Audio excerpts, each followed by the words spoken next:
President Obama signed the $787 billion stimulus bill into law this week after getting 0 Republican votes in the House and just 3 in the Senate. Many GOP leaders are skeptical about Mr. Obama's plans for jumpstarting the economy, fixing the foreclosure mess, and encouraging bipartisanship.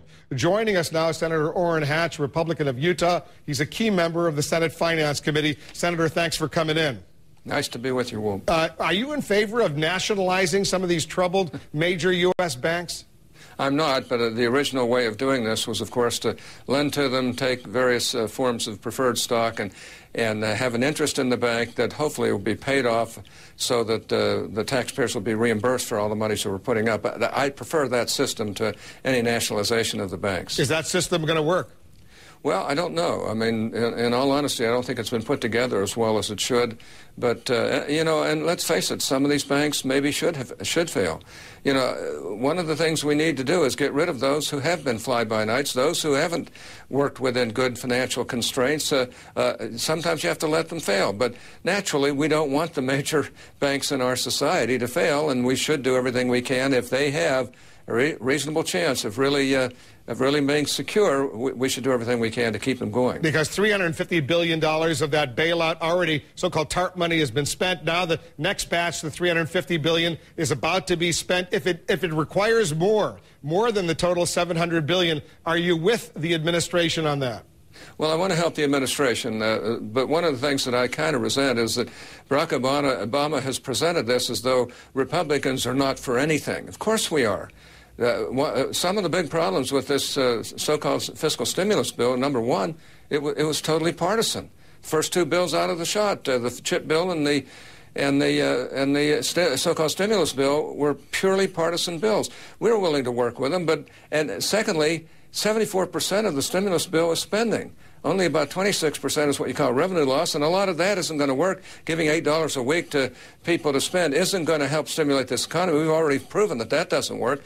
And then, you know, the president kind of indicated the Republicans don't want anything. That's just not true. We would like to have a lot more in this bill. For instance, 1% goes to stimulate business. My gosh, small business is where the jobs are. Well, what do you think of the housing foreclosure package they put together? Because there seems to be some growing concern, outrage in some quarters, that folks who've been playing by the rule are going to get stuck footing the bill for those who've gotten perhaps carried away. Well, the vast majority of people in our society play by the rules, and yeah, they're going to have to pay for all of these extra spending projects, but I'm somewhat encouraged because at least the president has finally recognized that what really has caused this wasn't the Bush administration, it was Wall Street, it was Fannie and Freddie. I'm not for not doing anything. I want to do everything we can to turn this around. But if you're going to go into the housing market with $75 billion more, you better make these recourse loans so people realize they really have the obligation.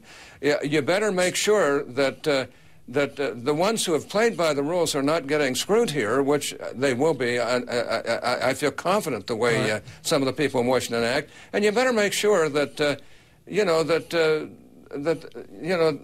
people who get this money are capable of maintaining the mortgages and maintaining their homes. Should Utah accept the $1.5 billion or $2 billion or whatever is included in the stimulus package earmarked for Utah? Well, I kind of agree with the southern governors who are willing to say, hey, we just do not have this money. But I don't blame any state for accepting the money at this time. Utah's going to get by fine whether we get that money or not.